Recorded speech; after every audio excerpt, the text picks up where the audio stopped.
Hosting. Today, we would like to begin our presentation with a brief introduction on what is domain.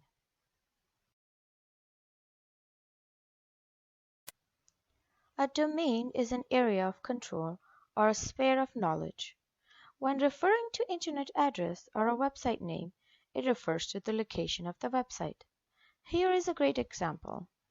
HTTP is a protocol, www is a subdomain, computersoap.com is a domain and domain suffix, jargon is directories, URL and HTML is a web page. When deciding on a domain name, it should be kept simple and easy to remember.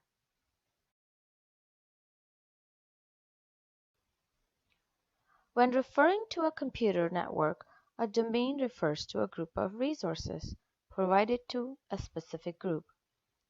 The user only needs to log into the domain to gain access to the resources that may be located on a number of servers in the network. For example, different applications, printers, and so forth.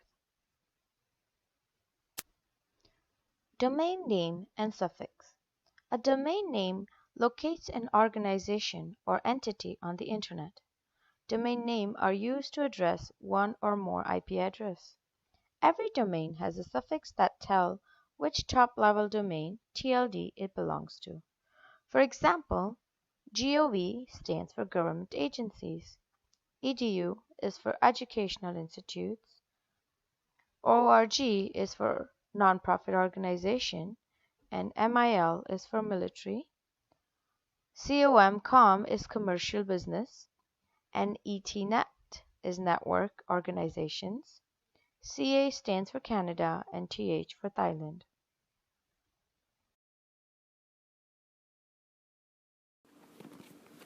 What is hosting?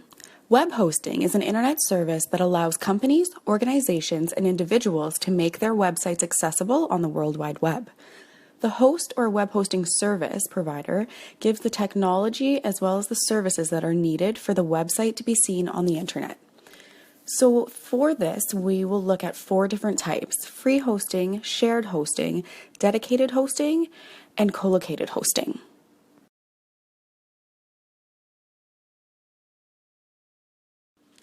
First, let's look at free hosting and shared hosting.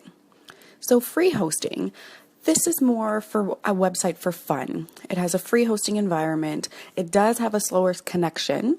The website can go down more often. There may be advertisements that are added to the website automatically. And some companies require that you do purchase your domain name through them.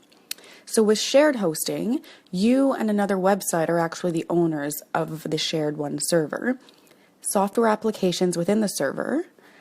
This can be more affordable because there's actually a cost that's shared between the two for the operations of this.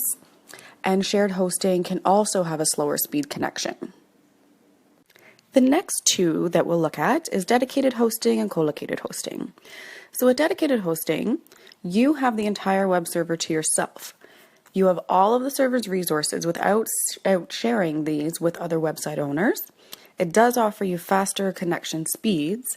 You carry all of the costs that are associated with this option. And this is good for websites that may require a lot of system resources. The co-located hosting, you purchase your own server and you have it housed at the website host facilities. So you are responsible for the server and have full control over the web server. You can install any scripts or applications that you need or want. So I thought it was important to kind of chat about those 4 because, as you can see, it kind of makes it easier to decide what you would be looking at depending on what your needs are. So for example, if you were running a little operation, a business of your own that was very small scale, you may look at one of the first 2 that we discussed because you're going to have lower costs and you may be willing to have the slower speed, or it may not matter to you that you have these advertisements popping up like with the free hosting or the shared hosting because you do have a reduction reduction in cost. Whereas if you're a larger corporation company, you definitely would want to be in the dedicated or co-located hosting because you're going to need the resources, you're going to need the higher connection speeds, and the costs are going to be something that are offset.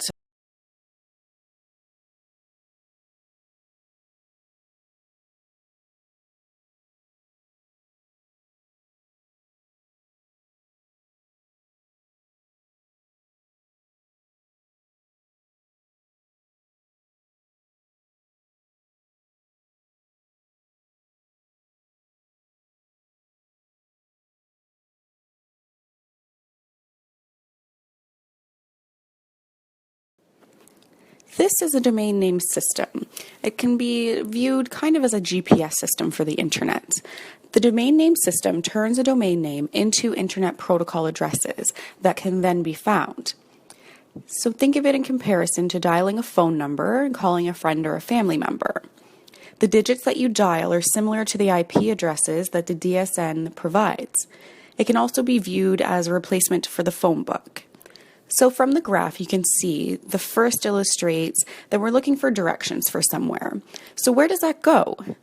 Well, from there, it leaves your computer and it goes to the DNS servers. The domain name may not be in the first one. So then it's going to go and follow the pink arrows to the next one. Hey, that's in my cache.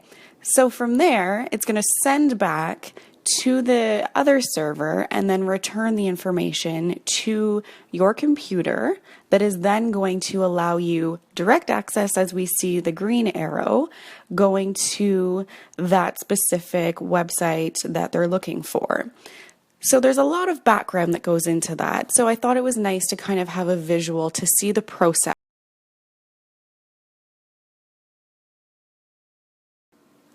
Active service pages.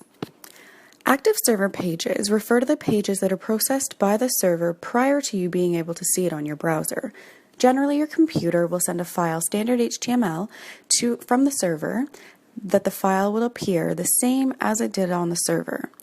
If there is an ASP file sent to you, it will run the HTML first and then it will run the active server pages. Windows servers support ASP websites with up-to-date data internet information services.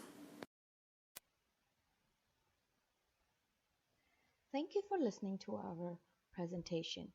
We welcome any questions that you may have during our class discussion time.